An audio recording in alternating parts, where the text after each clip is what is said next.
भाजपा के प्रदेश अध्यक्ष श्री दिलीप जायसवाल जी, एनडीए प्रत्याशी सह विधायक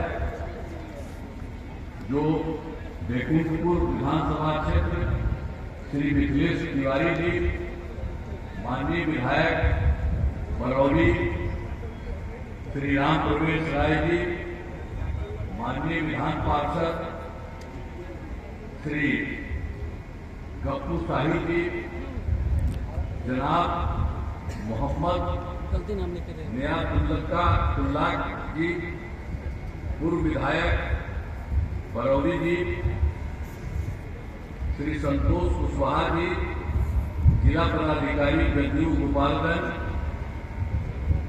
श्री सुमेर कुशवाहा जी, जिला अध्यक्ष राष्ट्रीय लोक मोर्चा, श्री राजू चौबे जी, जिला महामंत्री भाजपा, एनडीए घटक दलों के सम्मानित जिला अध्यक्षगण, प्रखंड अध्यक्षगण, सभी सम्मानित नेतागण एवं कार्यकर्तागण, प्रिंट एवं इलेक्ट्रॉनिक मीडिया के पत्रकार मित्रों, सहकार बंधुओं, बहनों एवं भाइयों, आप काफी संख्या में यहाँ उपस्थित हैं।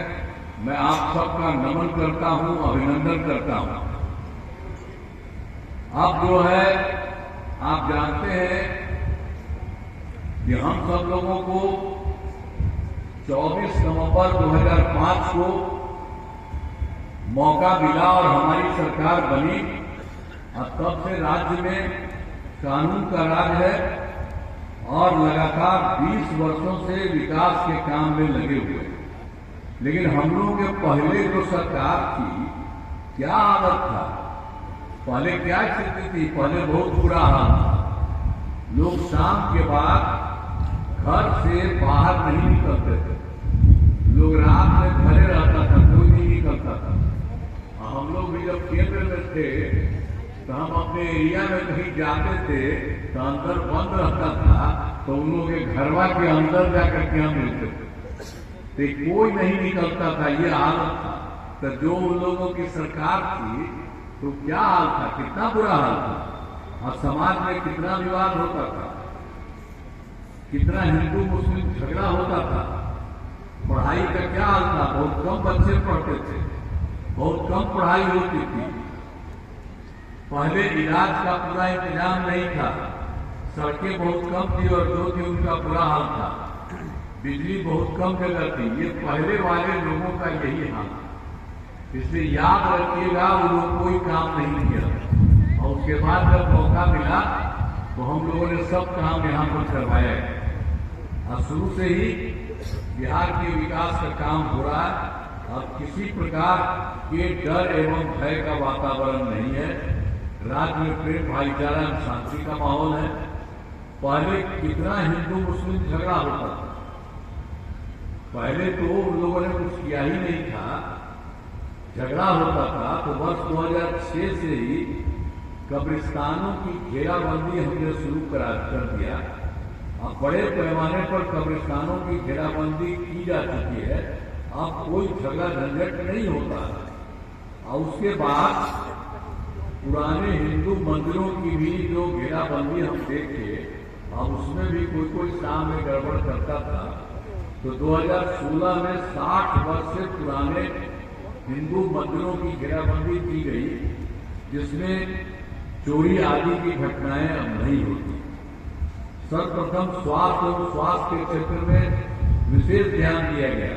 हम लोगों ने बड़ी संख्या में नए स्कूल खोले, नियोजित शिक्षकों की बहाली की, शिक्षा को बढ़ावा देने हेतु लड़के लड़कियों के लिए पोशाक एवं साइकिल योजना चलाई। और हाल ही में बिहार लोक सेवा आयोग, उसके बाद अब तो जो हम पहले कर दिए थे, अब उन लोगों ने कहा कि भाई इसके लिए जो इसके लिए नियोजित शिक्षकों की, तो हमने कहा कि नहीं, आप ही लोग इसको कर दिए, तो वो कर दिया। अब बाद में हमने देखा कि इसको फिर भी एक सरकारी के लिए हम लोग करें, तो हाल ही में बिहार लोक सेवा आयोग यूपीएससी द्वारा 2,58,000 सरकारी शिक्षकों की बहाली की गई। अब जब बहाली की गई तो उसमें पहले वाले जितने थे नियोजित शिक्षक उसमें भी बहुत लोग इसमें भाग लिए। तो इसमें 28,976 नियोजित शिक्षक भी सरकारी शिक्षक बन गए। उसके बाद हमने ये तय किया कि भाई लोक सेवा आयोग में इनको आने की जरूरत नहीं है, इनके लिए परीक्षा होगी, इनको भी हम सरकारी बनाएंगे इसके लिए। तो नियोजित शिक्षक उसको बनाने के लिए सरकारी शिक्षक बनाएंगे। उसके लिए एक मामूली सी परीक्षा के लिए हम लोगों ने शुरू किया। उसके लिए हम लोगों ने 5 मौका तय किया। तब 3 परीक्षाओं का आयोजन हो चुका। अब उसमें 2,62,000 नियोजित शिक्षक पास हो गए हैं, अब वो सरकारी बन गए। अब केवल 77,000 शेष बच गए। तो 2 मौके और दिए जा रहे हैं। तो उसके लिए रखा है कि भाई जितना दोनों की पढ़ाई हो जाएगी तो जो पढ़ ले उसमें से अच्छा है, तो वो भी कर दिया गया है। तो अभी तो आप देख लीजिए, हम लोगों ने बिहार लोक सेवा आयोग का किया और फिर यहाँ पर हम लोगों ने छोटी सी परीक्षा किया। कुल मिलाकर के 5,20,000 सरकारी शिक्षक हो चुका है। अब स्वास्थ्य सेवाओं में सुधार किया गया। पहले स्वास्थ्य व्यवस्था बहुत खराब है। प्राथमिक स्वास्थ्य केंद्र में इलाज के लिए प्रतिमाह मात्र 39 मरीज ही थे। अब प्रतिदिन 1 या 2 मरीज आता था। ये बुरा हाल। इसीलिए हम लोगों ने उसके लिए आगे काम किया, काफी काम किया। तो 2006 से अस्पतालों में मुफ्त दवा और इलाज की पूरी व्यवस्था की गई। अब प्राथमिक स्वास्थ्य केंद्र में हर महीने, आप जानते हैं मात्र 39 होता था एक महीना में, अब हो गया, हम लोगों ने जो किया 11,600 मरीज हो गया। अब पहले और उसके अलावे तो इतना अच्छा सब कुछ हो गया। अब पहले भी क्या मेडिकल कॉलेज 6 ही था। यही लोग जो था जो आया था बाद में, तो ये लोग एक भी नहीं बनवाया था, वो और पहले से था। तो ये लोग कुछ नहीं किया। हम लोग जब सरकार में आए तो इसको हम लोगों ने बढ़वाना शुरू किया। हम लोगों ने तो 12 कर दिया और उसके बाद 27 जिला में उसमें कि उसके लिए नए मेडिकल कॉलेज बनाए जा रहे हैं। बहुत जल्दी हो गए। हर जिला का एक तरह से हो जाएगा। अब राज्य में सड़कों, पुल, पुलियों का निर्माण कराया गया है राज्य के सुदूर क्षेत्रों में। अब उसके बाद अब जाते सड़क, पुल, पुलिया ये सब हम लोग करा दिए थे। तो उसी में देखा कि भाई दूर वाले का कुछ कम समय लगे। तो उसी तरह से हुआ शुरू में कि 6 घंटे में वो बहुत दूर का इच्छा था, उसको 6 घंटा में पटना में हो गया। 2016 की बात थी। अब उसके बाद फिर हम लोगों ने और आगे किया है। तो अब आप ध्यान दीजिए कि बड़ी संख्या में सड़कों, पुलियों, बाईपास और इंटरनेट का निर्माण किया गया है। और अब जो सबसे दूर से पटना आने में 5 घंटा में आ रहा है, तो इसी तरह से एक काम सब कुछ हुआ है। सबसे दूर वाले क्षेत्र में पटना पहुंचना संभव हुआ। इसे और बेहतर करने का प्रयास जारी है। अब इसके अलावे तो हम लोगों ने तो जो पहले जो काम किया वही बताए। और अगर जानते ही हैं 2015 में 7 निश्चय के तहत काम हुआ, सब काम करा दिया। चाहे हर घर तक बिजली हो, हर घर नल का जल हो, हर घर शौचालय हो, टोलों को हो, पक्की सड़कों का, ये सब काम हुआ। और उसके बाद 2020 में 7 निश्चय 2 के तहत बहुत सारा काम किया है और सब काम हो रहा है। अब इसमें ग्रामीण सोलर स्ट्रीट लाइट, हर खेत तक सिंचाई का पानी, टेली मेडिसिन, बाल हृदय योजना पर तेजी से काम चल रहा है। और उसके अलावे भी हम लोगों ने ये तय किया कि 7 निश्चय 2 के अंतर्गत कि 10 लाख नौकरी और 10 लाख रोजगार शुरू कराएंगे। तो इसी के लिए हम लोगों ने काम शुरू किया। तब 10 लाख युवाओं का सरकारी नौकरी पूरा हो चुका है। लेकिन जो 10 लाख रोजगार था उसका इतना बढ़ते बढ़ते काम किया गया कि अब यहाँ पर रोजगार की बात है 40 लाख रोजगार दे दिया गया। यानी 10 हम लोग किए थे, तब 20 था। तो आप जानते हैं 10 से 40-50 लाख युवाओं का सरकारी नौकरी रोजगार, और इसके लिए हम लोगों ने अगले 5 साल के लिए तय कर दिया है कि अब 1 करोड़ युवाओं को नौकरी और रोजगार।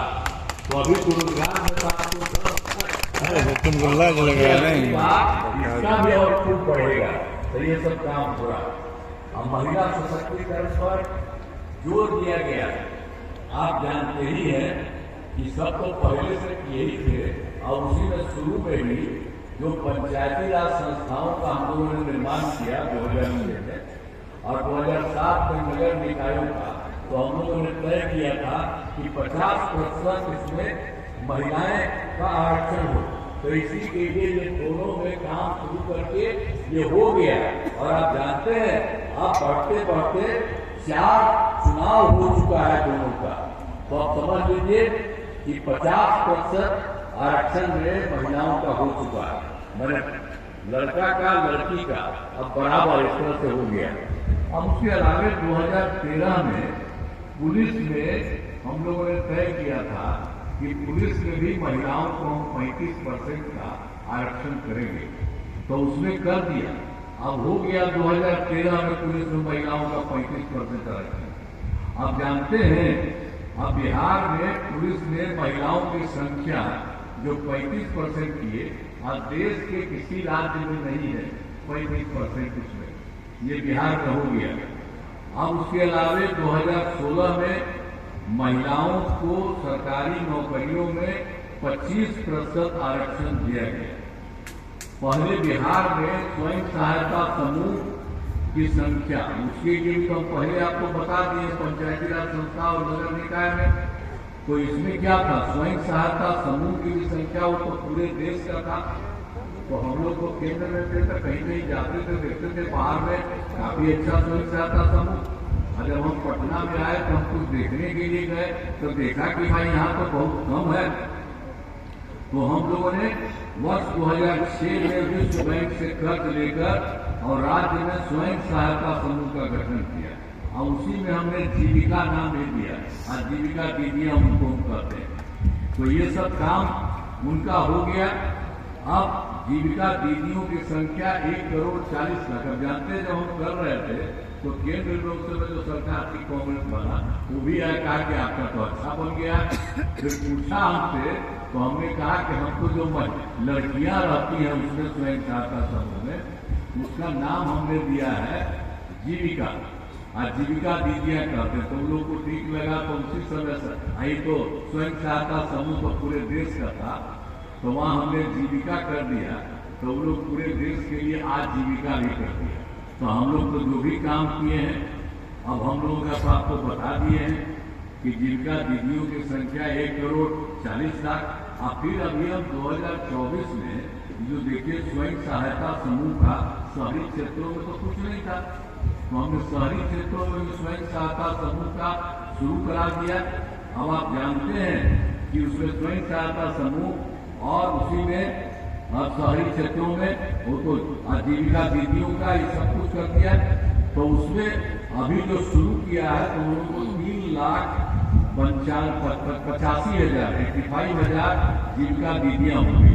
अब बड़ी तेजी से काम चल रहा, तो इसका भी बहुत तेज चलेगा। यहाँ गांव सब में जितना था वो भी बढ़ रहा है, और उसी तरह से शहरी क्षेत्र में और बढ़ेगा।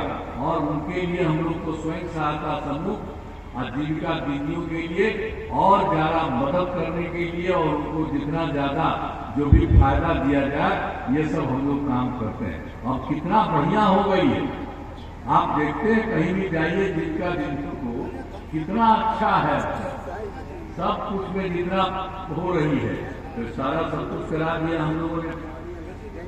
एक एक तरह से काम हुआ है, और हमने शुरू से ही सभी तबकों का विकास किया है, चाहे हिंदू हो, मुस्लिम हो, अपर कास्ट हो, पिछड़ा हो, दलित हो, महादलित हो